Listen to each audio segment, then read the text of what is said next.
Hi guys, welcome to How to Maximize. In this video, I will show you how to add portfolio to LinkedIn profile. Open up the LinkedIn app.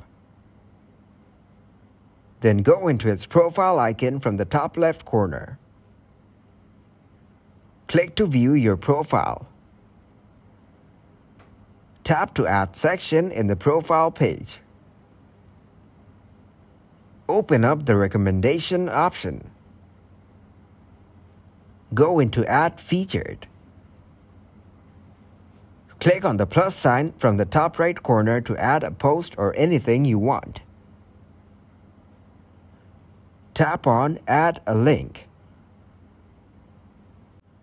Paste a link to a video or article here. Then you can see the links generated for your SMM portfolio. Now click on the Add button from the top right corner. Then you can add the title as My Portfolio and click to save it.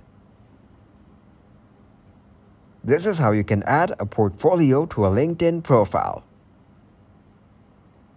Thanks for watching, and please leave a like, subscribe, and share.